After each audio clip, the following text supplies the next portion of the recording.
안녕하세요. 오늘은 그 통가죽 제품을 만들 때요. 이 가죽의 뒷면 있죠. 거칠거칠한 뒷면. 그러니까 뒷면 마감제라는 약품이 있습니다. 그 약품을 사용하는 그런 방법을 좀 설명을 해 드릴 건데요. 일반적인 그 뒷면 처리제를 가지고 그냥 바르면 이런 보풀은 잡히는데 표가 나죠. 보이기도 하고요. 매끈해지기는 하는데 이제 이 보풀들이 있습니다. 그런데 오늘은 이제 이 뒷면의 거친 부분에 먼저 염색을 해주고 염색을 해주고 나서 이제 뒷면 마감제를 이용해서 보풀을 잡아주는 거죠. 매끈하게요.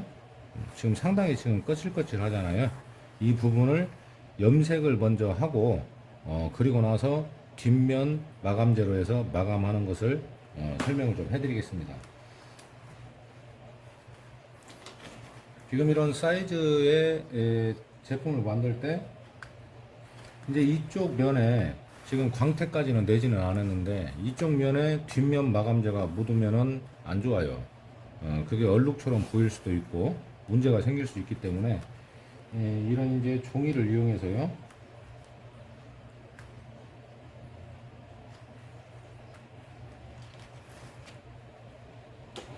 묻어 나지 않게 그렇게 해주면 좋습니다. 신문지 같은 걸 이용해도 괜찮아요. 뭐 어떤 종이든 묻지 않게 막아주기만 하면 되니까요. 근데 이제 이렇게 방한지를 제가 쓰는 것은 조금 있어 보이려고 그러는 거고요. 약 한 제품보다 1cm 정도, 1cm 정도를 좀 작게 해서 잘라주면은 테이프로 마감을 하면 괜찮습니다. 잘라주고요. 이쪽도 약 한 1cm 정도만 작게 해서 쭉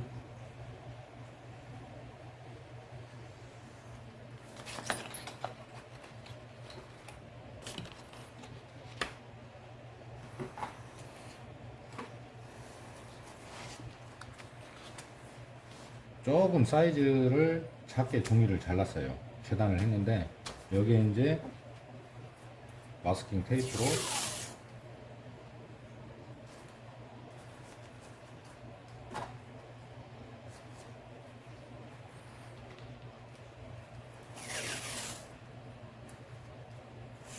마감제가 염색이 된 부분에 묻지 않도록 해주겠습니다.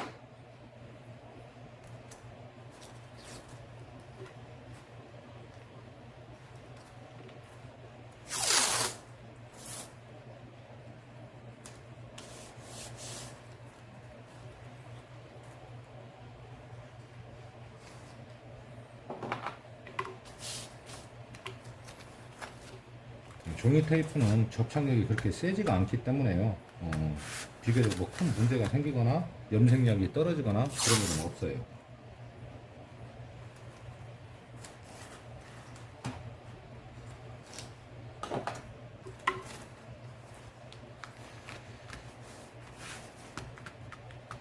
그리고 이제 겉면이 검정색이기 때문에 검정색으로 그 뒷면도 염색을 해줄 건데요.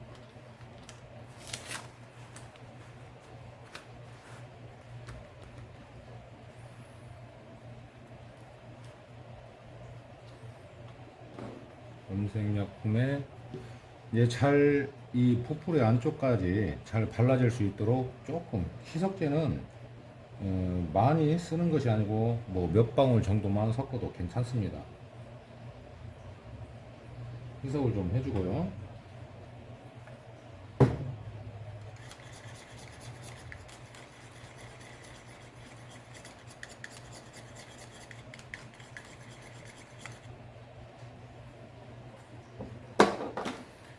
자, 이제 이러한 붓을 이용해서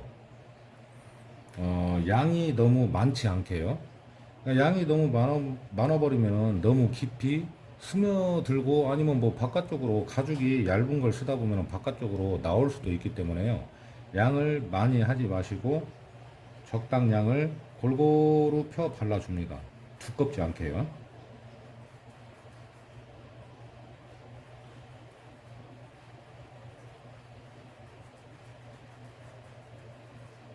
나중에 이제 만드는 제품 사이즈에 맞게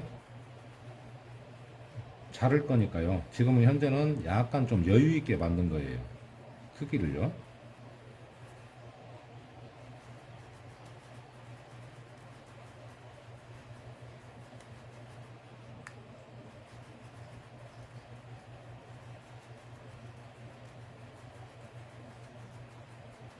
아, 그리고 이 약품을 발라줄 때는 뭐 이런 붓을 이용해도 되는데요.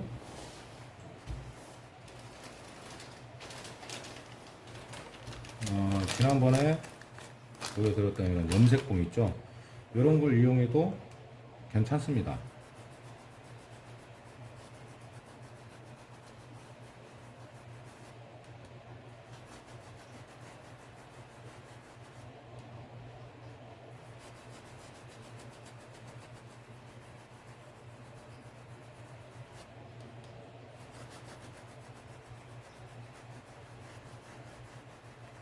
안쪽이지만 검정색으로 해주면은 좀 깔끔해 보이는 그런 맛이 있겠죠.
이렇게 이제 뒷면에 염색을 할 때는요, 만드는 제품에 따라서 꼭 검정색이 아니더라도 색을 만들어서 이렇게 먼저 염색약을 발라놓고 나서 그리고 뒷면 마감제로 하셔도 돼요.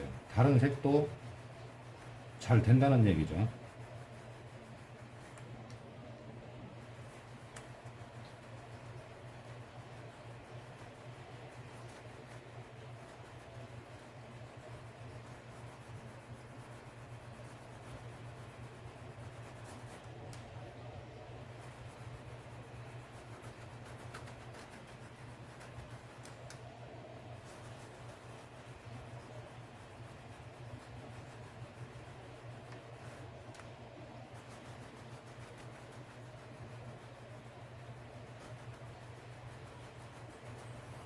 조금 시간이 지나면은 이렇게 이제 안 발라진 스며들지 않은 부분이 보이거든요.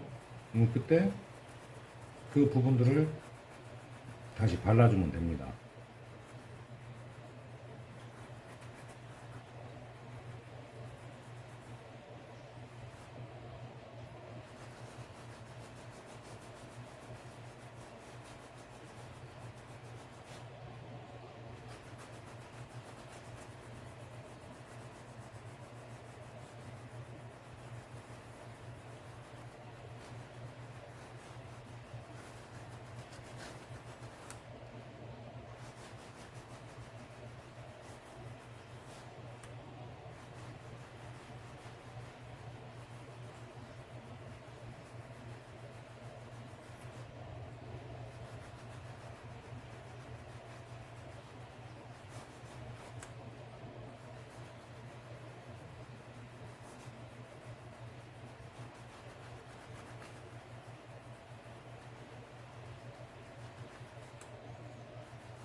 이렇게 발랐는데 이런 부분들 있죠. 이런 부분들이 지금 안에까지 스며들지가 않은 거예요. 이렇게 이제 색깔이 가죽의 색이 보이면은 조금 보충을 해서요. 추가적으로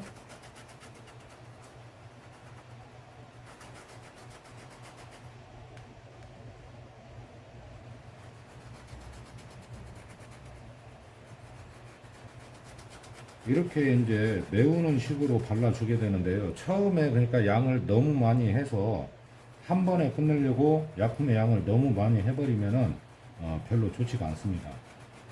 그리고 이렇게 이제 빈틈 없이 약품을 발라주게 되면은 건조가 필요해요. 완전히 마를 때까지 건조를 해줘야 됩니다. 그리고 나서 뒷면 처리제를 발라줘야지 뭐 어떤 문제가 안 생깁니다. 지금 약품이 마르지 않은 상태에서 뒷면 그 마감제를 발라버리면 문제가 여러 가지가 생길 수가 있어요. 끈적인다거나 뜬다거나 그런 현상이 생길 수가 있습니다.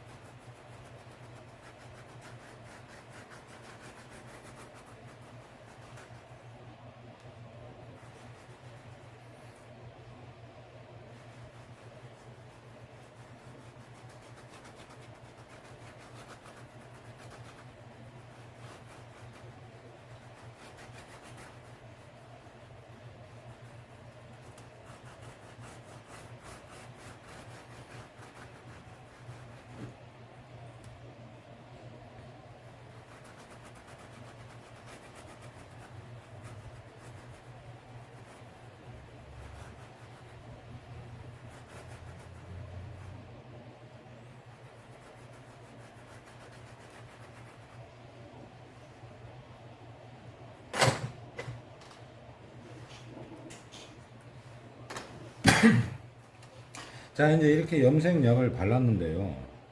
지금 여기에서도 조금 그 틈 사이에 안 들어간 부분들이 있을 수 있습니다. 그럴 때는 어떻게 하냐면 일단 건조를 살짝 해주세요. 드라이기를 쓰지 않는다고 하더라도 좀 어느 정도 시간이 지나면은 자연 건조가 되잖아요. 근데 그 건조되는 시간이 좀 오래 걸리기 때문에 우선은 드라이로 한번 말려서 빈틈이 없는지 그렇게 확인을 하시면 됩니다.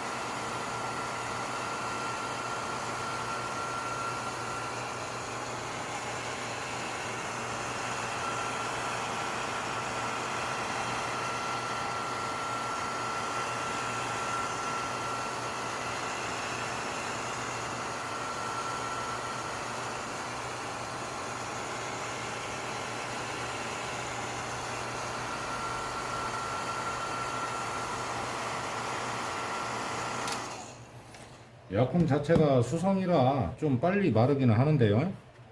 자, 이렇게 손에 묻어나지 않는다고 하더라도 완전히 건조가 되지는 않은 거예요. 안쪽에 스며들어 있기 때문에 안쪽까지 완전히 건조가 되는 것이 좋습니다. 자, 조금만 더 말려볼게요.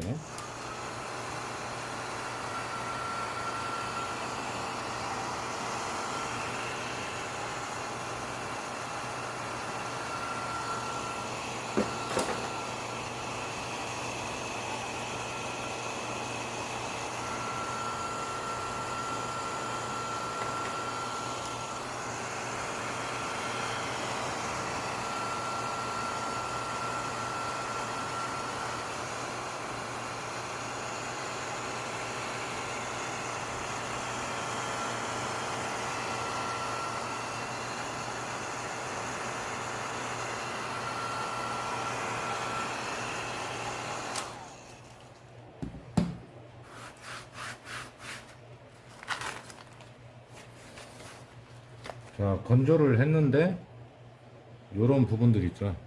이렇게 이런 부분들이 약품이 묻지가 않은 부분입니다.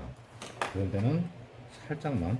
그래서 일단 한번 약품을 바르게 되면은 무슨 색상이든지 바르게 되면은 일단 건조를 해서 확인을 하는 게 좋습니다.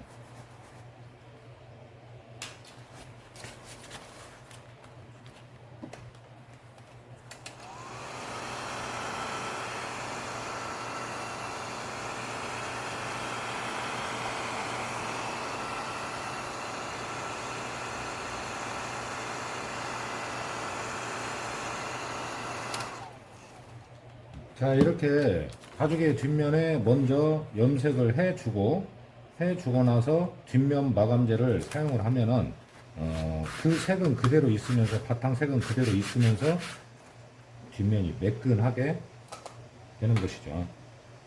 뒷면 마감제는 뭐 헤라는 좀 넓은 걸 써도 되고 그러는데, 저는 그냥 요 종류가, 요 사이즈가 좋아서 그냥 요걸로 씁니다. 뒷면 마감제를 바를 때는 요령은 어떻게 되냐면, 특별히 어려운 건 없어요. 어려운 건 없는데 이 뒷면 마감제도 이렇게 두껍게 힘을 주지 않고 두껍게 바르는 게 아니고요.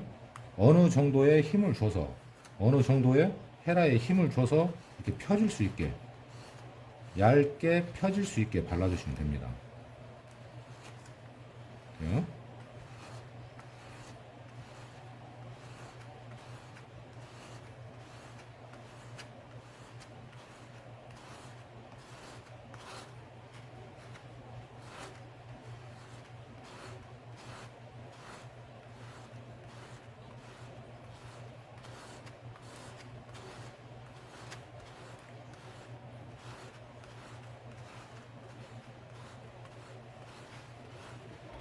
뭐 뒷면 마감제를 바르는데 특별히 무슨 규칙이 있거나 그런 건 아니기 때문에요. 이 모서리 부분도 약간의 힘을 줘서 쭉 발라주시면 돼요.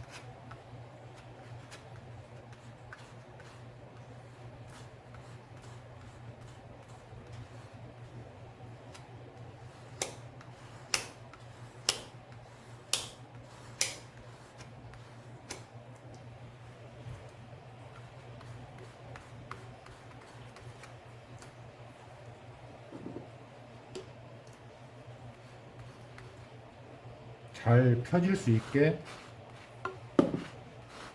어느 정도 헤라에 힘을 줘서 골고루 발라주시면 됩니다.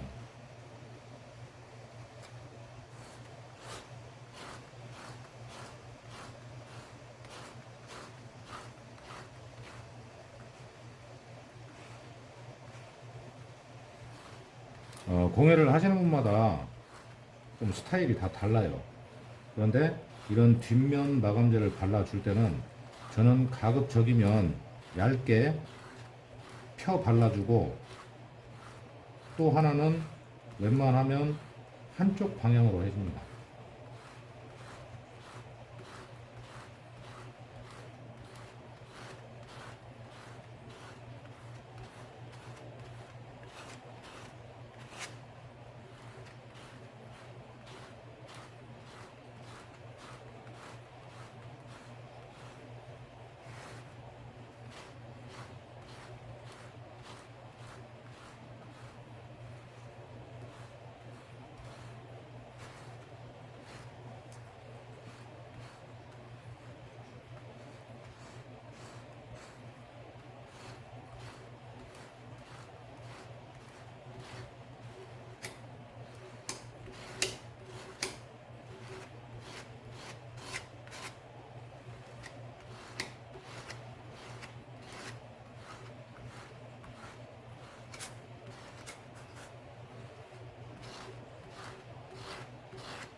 자, 이제 어느 정도 발라졌는데요.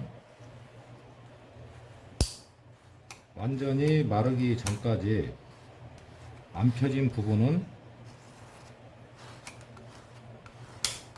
얇게 펴질 수 있도록 해서 발라주시면 됩니다. 뒷면 마감제를요.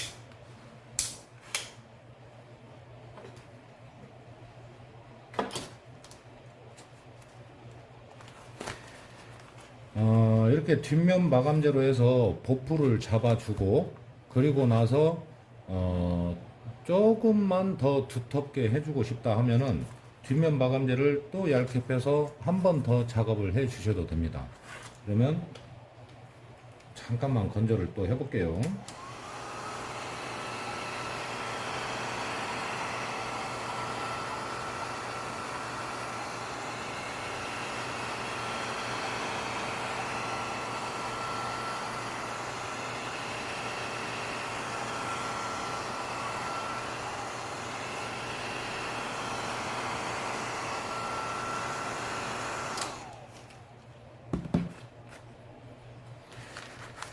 지금 현재도 완벽하게 건조가 된 건 아닙니다. 그런데 이렇게 거칠은 뒷면을 보풀을 잡을 때 그냥 뒷면 마감재로 해서 보풀을 잡을 수도 있지만, 이렇게 염색을 원하는 색깔을 먼저 염색을 해 놓고 나서 뒷면 마감재를 하게 되면은 뭐 보기에도 깨끗해 보이고요. 여러모로 좋습니다. 그리고 안감이나 본드를 많이 안 써도 되고요.